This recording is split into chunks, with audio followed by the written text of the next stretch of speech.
Welcome student my YouTube channel a commerce solution. आज हम discuss करने वाले हैं प्रॉफिट एंड लॉस एप्रोप्रिएशन।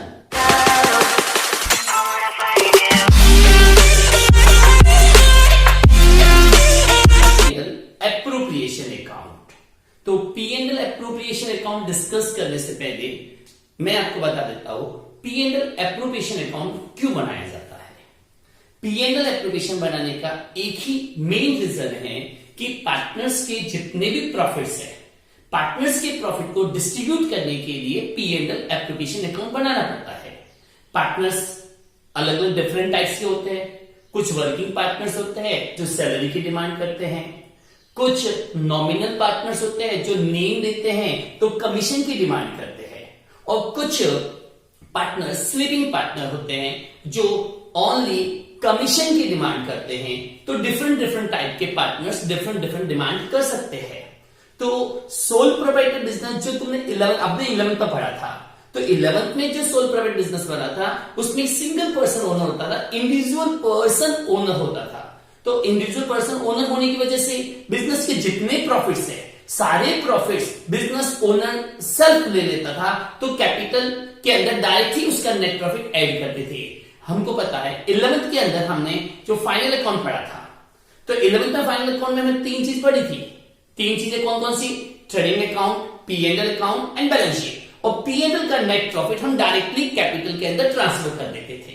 देखिए बताता हूं मैं आपको, ये इंडिविजुअल बिजनेस ट्रेडिंग अकाउंट से फाइंड होता था ग्रॉस प्रॉफिट, ग्रॉस प्रॉफिट को ट्रांसफर किया था पी एंड एल अकाउंट में, पी एंड एल से नेट प्रॉफिट फाइंड होता था, और इस नेट प्रॉफिट को डायरेक्टली हम सीधा ही कैपिटल के अंदर प्लस करते थे। प्लस इसलिए करते थे कि बिजनेस का जितना प्रॉफिट है सारा प्रॉफिट एक सिंगल पर्सन को लेने का राइट होता है, इसलिए सीधा ही हम पी एंड एल अकाउंट से बैलेंस शीट के अंदर कैपिटल में नेट प्रॉफिट को ऐड कर देते थे। लेकिन अब हम पढ़ रहे पार्टनरशिप, जिसमें maximum 50 partners and minimum 2 partners होते हैं। तो पार्टनर्स अपने प्रॉफिट को डिस्ट्रीब्यूट करने के लिए पी एंड एल एप्रोप्रिएशन को बनाता है। ये पी एंड एल एप्रोप्रिएशन कब बनता है? P and L appropriation profit and loss account के बाद में और बैलेंस शीट से पहले बनता है। After P and L account and before balance sheet हमारा P and L appropriation account बनता है। क्यों बनता है वो रीजन मैंने आपको बताया। पार्टनर्स के प्रॉफिट को डिस्ट्रीब्यूट करने के लिए पी एंड एल एप्रोप्रिएशन बनता है। अब पी एंड एल एप्रोप्रिएशन में पार्टनर को सैलरी पे करनी है, कमीशन पे करना है, इंटरेस्ट ऑन कमीशन पे, इंटरेस्ट ऑन कैपिटल पे करना है, इंटरेस्ट ऑन ड्राइंग चार्ज करना है। अब ये चार्ज कब होते हैं कब नहीं होते हैं, इस चीज का भी डिस्कस होना चाहिए। तो देखो, अगर पार्टनरशिप एक्ट 1932, पार्टनरशिप एक्ट 1932 के अकॉर्डिंग अगर पार्टनरशिप डेट बनी हुई है, तो पार्टनरशिप डेट के अकॉर्डिंग जिस पार्टनर को सैलरी पे करनी है सैलरी पे हो जाएगी, जिस पार्टनर को कमीशन पे करना है कमीशन पे हो जाएगा, जिस पार्टनर को इंटरेस्ट ऑन कैपिटल पे करना है इंटरेस्ट ऑन कैपिटल पे हो जाएगा। अगर पार्टनरशिप डेट बनी हुई नहीं है, पार्टनरशिप डेट साइलेंट है, आपने एग्रीमेंट नहीं किया बिजनेस स्टार्ट करने से पहले, तो किसी भी पार्टनर को कुछ भी नहीं मिलेगा। ओनली पार्टनर्स अपने प्रॉफिट को इक्वली डिवाइड करेंगे। पार्टनर्स अपने प्रॉफिट को इक्वली डिवाइड करेंगे। कौन सी कंडीशन में? जब पी एंड एल एप्रोप्रिएशन बनाते समय पार्टनरशिप डेट साइलेंट हो, बनी हुई नहीं हो, तो उस कंडीशन के अंदर हमें हमको प्रॉफिट इक्वली डिवाइड करना है, और इंटरेस्ट सैलरी कमीशन कोई देने की जरूरत नहीं। लेकिन मान लो किसी पार्टनर ने बिजनेस को लोन प्रोवाइड कर रखा है, लोन दे रखा है, तो लोन देने की वजह से लोन पे इंटरेस्ट जरूर चार्ज होगा। लोन पे इंटरेस्ट चार्ज होता है 6%, लेकिन interest on loan P and L appropriation में नहीं शो होता। इंटरेस्ट ऑन लोन शो होता है हमारा प्रॉफिट एंड लॉस अकाउंट में। तो कुछ मीनिंग ऐसे भी है जो पी एंड एल एप्रोप्रिएशन में नहीं होते शो। तो उसमें मेन पॉइंट है, पी एंड एल एप्रोप्रिएशन में इंटरेस्ट ऑन लोन शो नहीं होता है, पी एंड एल एप्रोप्रिएशन में मैनेजर कमीशन शो नहीं होता है। पी एंड एल एप्रोप्रिएशन में अगर किसी पार्टनर ने अपना हाउस, अपना मकान किराए पे दे रखा है अपने ही बिजनेस को, उसके अगेंस्ट वो रेंट रिसीव कर रहा है, तो बिजनेस के लिए रेंट आउटफ्लो हो रहा है, लॉस हो रहा है, लेकिन उसको पे करने की जरूरत नहीं है। तो इस तरीके से पी एंड एल एप्रोप्रिएशन में 3 आइटम को इंक्लूड नहीं करते हैं। उन तीनों आइटम को मैं लिख लेता हूं यहाँ पे। इंटरेस्ट ऑन ड्रॉइंग,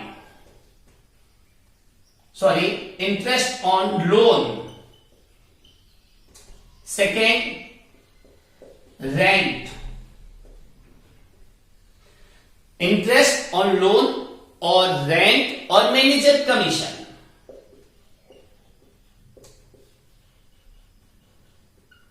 तो इन तीन चीजों को पी एंड एल एप्रोप्रिएशन में शो नहीं करते हैं, इन तीनों को हम शो करते हैं पी एंड एल अकाउंट में, जो एप्रोप्रिएशन से पहले बनता है, शो नहीं किया जाता। तो पी एंड एल एप्रोप्रिएशन बनाने के लिए हम कुछ जनरल एंट्रीज आपको बता रहे हैं, उस जनरल एंट्रीज के बेस पर हम पी एंड एल एप्रोप्रिएशन पे भी जाएंगे। तो सबसे फर्स्ट पार्टनरशिप के अंदर पार्टनर्स को सैलरी पे करनी है, वर्किंग पार्टनर है, अगर सैलरी पे करते हैं तो सैलरी पे करने की एंट्रीज क्या होगी? सैलरी बिजनेस के लिए लॉसेज है और लॉसेज होने की वजह से सैलरी डेबिट होती है। तो नॉर्मली हम सैलरी लिखते हैं सैलरी अकाउंट डेबिट, लेकिन यहां पे सैलरी डेबिट ना होके हमको लिखना है partner salary account debit to partners capital. यहां पे सैलरी कैश पे नहीं होती है, सैलरी हम पे करते हैं उसकी कैपिटल में इंक्लूड करते हैं, चार्ज करते हैं, पी एंड एल एप्रोप्रिएशन से इसे क्लोज करते हैं। तो सैलरी डेबिट होती है, क्लोज करने के लिए उसे हम क्रेडिट करेंगे। तो सैलरी क्लोज करना है प्रॉफिट एंड लॉस एप्रोप्रिएशन से, तो एंट्रीज होती है हमारी profit and loss appropriation account debit to partners salary. तो इस तरीके से कमीशन देते हैं तो partners commission account debit to partners capital, और क्लोज करने की एंट्री होगी P and L appropriation account debit to partners commission. Interest on capital account debit to interest charge करने की एंट्री है interest on capital account debit to partners capital, और close करने की एंट्री होती है P and L appropriation account debit to interest on capital.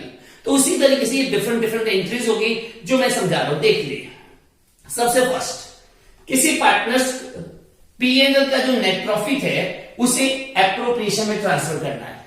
तो appropriation में ट्रांसफर करने की एंट्री होगी पी एंड एल से कहां ट्रांसफर कर रहे हैं? एप्रोप्रिएशन में।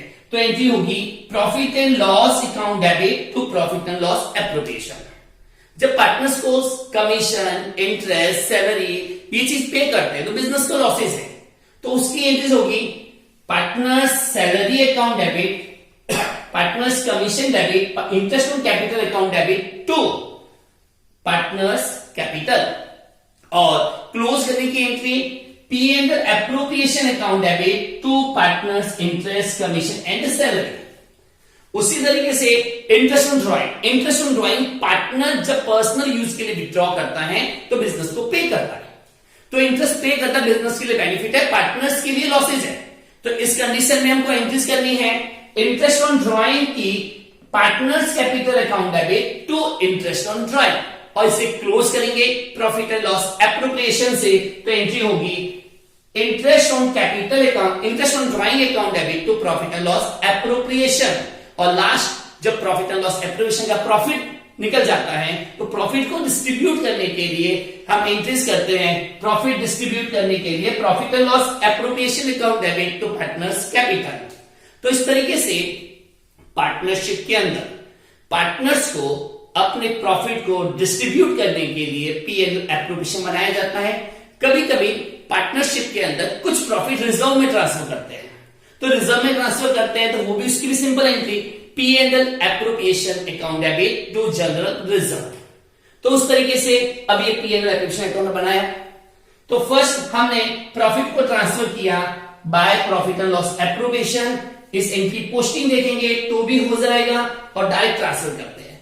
पार्टनर को सैलरी देते हैं तो एप्रोप्रिएशन के डेबिट में commission, interest on capital, general reserve and P and L, जो प्रॉफिट जो भी होगा उसे प्रॉफिट एंड लॉस अकाउंट से जो ट्रांसफर रिमेनिंग प्रॉफिट रह जाता है उसे डिस्ट्रीब्यूट कर दिया जाएगा। तो इस तरीके से profit and loss appropriation partnership में पार्टनर्स के प्रॉफिट को डिस्ट्रीब्यूट करने के लिए बनाया जाता है।